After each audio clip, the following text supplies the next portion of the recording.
नमस्कार, स्वागत है आपका द न्यूज़ लॉन्चर पर। मैं हूं अशोक वानखड़े। लेकर आया हूं आपका अपना कार्यक्रम द एक्स-रे। एक खबर आई है और खबर है ईवाई की रिपोर्ट। भारत के पास सिर्फ 4-5 दिन का रणनीतिक तेल भंडार, पेट्रोल, एलपीजी और खाद की भारी किल्लत। मैं समझ में ही नहीं आया मुझे, क्योंकि डबल इंजन सरकार के तमाम मुख्यमंत्री यही कहते हैं कि पेट्रोल तेल की कमी नहीं है। प्रधानमंत्री कहते हैं कि संभल के यूज़ करो, लेकिन कमी नहीं है। हाल ही में देहरादून में भारतीय जनता पार्टी के राष्ट्रीय अध्यक्ष नवीन नितिन के काफिले की 37 गाड़ियां ये बता रही थी कि अब तेल का संकट से भारत मुक्त हो गया है। नेताओं के काफिले बताते हैं कि तेल का संकट तो है ही नहीं। फिर ये कहां से आया? हमारे एप्स्टीन स्पेशलिस्ट, एप्स्टीन के परम मित्र पुरी साहब जो पेट्रोलियम मंत्री है, वो भी कहते हैं कि तेल की कमी नहीं होने दूंगा। शशि थरूर को भी लगता है कि तेल तो बिल्कुल अब व्यवस्था हो गई है। प्रधानमंत्री अभी दौरे पे गए तो उनको भी ज्ञान हुआ कि अब तेल की कमी नहीं होगी, मास्टर स्ट्रोक खेला है। फिर ये रिपोर्ट क्या कह रही है? तो जब मैंने एक्सरे से इस रिपोर्ट को देखा, तो क्या मेरे सामने आया?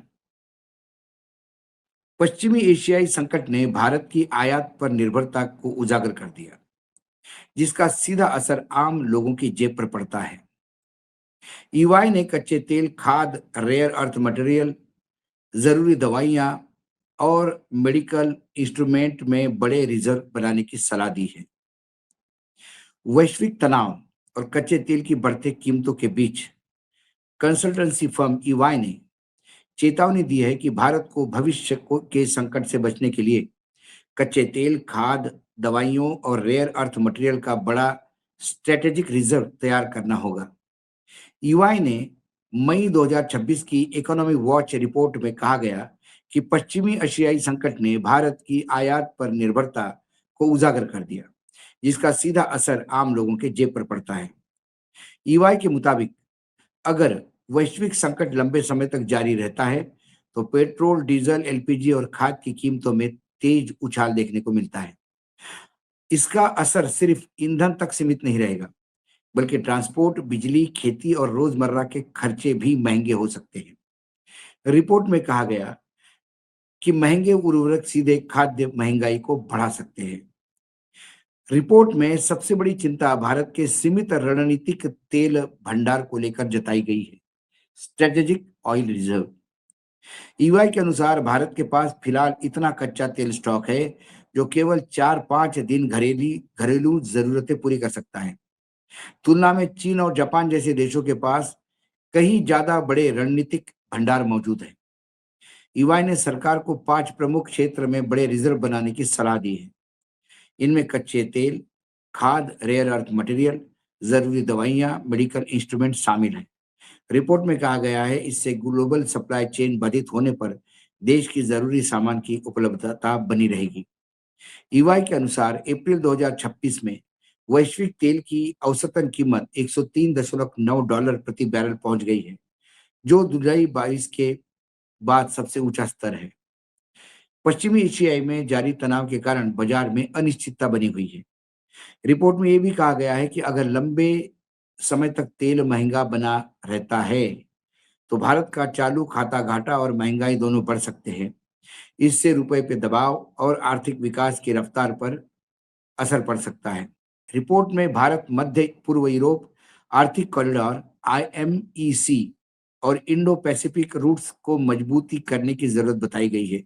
इसके साथ ही इलेक्ट्रिकल व्हीकल, ग्रीन एनर्जी और घरेलू ऊर्जा उत्पाद को तेजी से बढ़ाने पर जोर दिया गया है, ताकि आयातित तेल पर निर्भरता कम हो। ईवाई का कहना है कि मौजूदा वैश्विक हालत देखते ही अब केवल आर्थिक विकास काफी नहीं, बल्कि आर्थिक सुरक्षा भी उतनी ही महत्वपूर्ण हो गई है। खासकर भारत जैसे बड़े आयात निर्भर देश के लिए भविष्य के झटकों से बचने की बेहद तैयारी बेहद जरूरी है। ये रिपोर्ट जो है, ये कोई नई बात नहीं बता रही। ये रिपोर्ट वही बताती है जो बार-बार हम कई बार न्यूज़ लॉन्चर पे ये बात बता चुके हैं। लेकिन जब हमारे एफ़स्टीन के दोस्त पुरी साहब ये बताते हैं कि 60 दिन का स्टॉक हमारे पास है।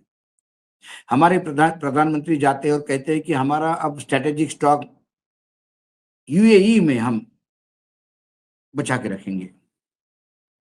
यूएई अपनी ही तेल भंडार बचाने में मुश्किल पड़ रही है और हम उस युद्ध स्थित क्षेत्र में अपने भंडार ढूँढ रहे हैं। ये मूर्ख बनाने की एक कला है, क्योंकि आपको यूएई जाना था, आप गए और आपने बताया कि हमने वहाँ रिज़र्व रखे हैं। हम जब छोटे थे तो हमको कहा जाता था कि लंका में सोना सस्ता है, उससे कम से कम अपने घर में कोई फ़र्क नहीं पड़ता।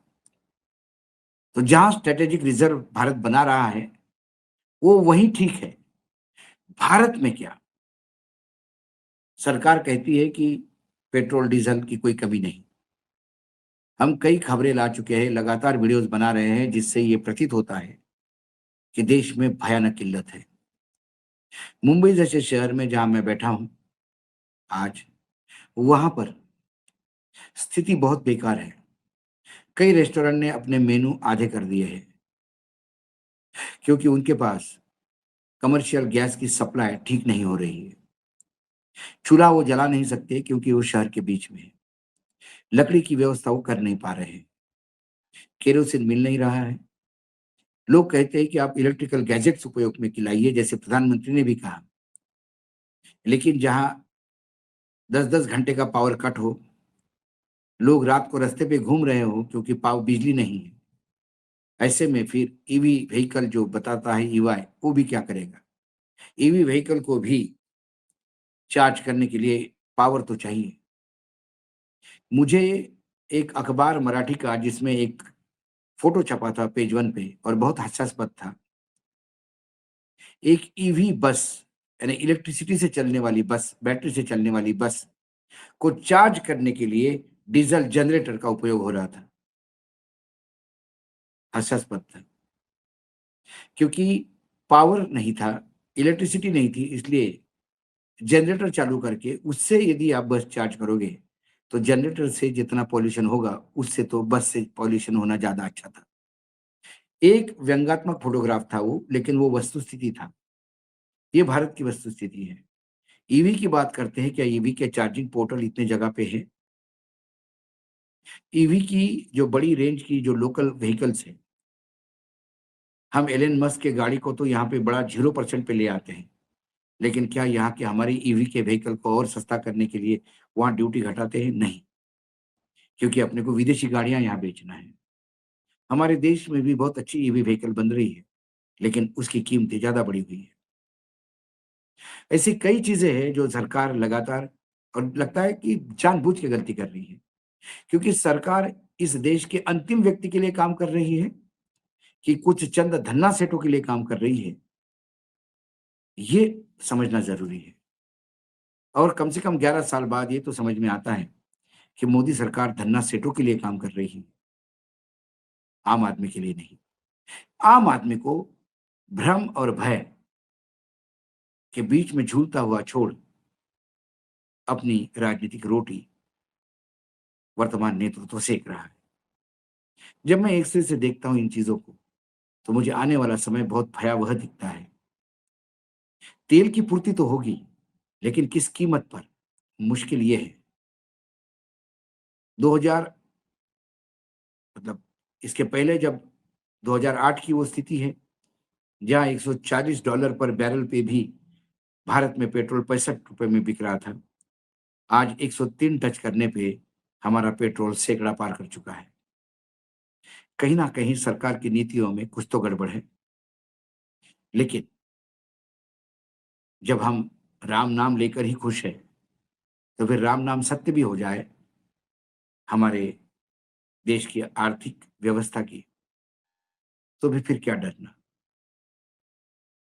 हमारी अर्थव्यवस्था मरणासन्न स्थिति में है और हम अभी भी भ्रम में जी रहे हैं कि सब ठीक होगा। आज एक्सरे में इतना ही। कल फिर आता हूँ किसी विषय के साथ। तब तक के लिए नमस्कार। देखते रहिएगा न्यूज लॉन्चर।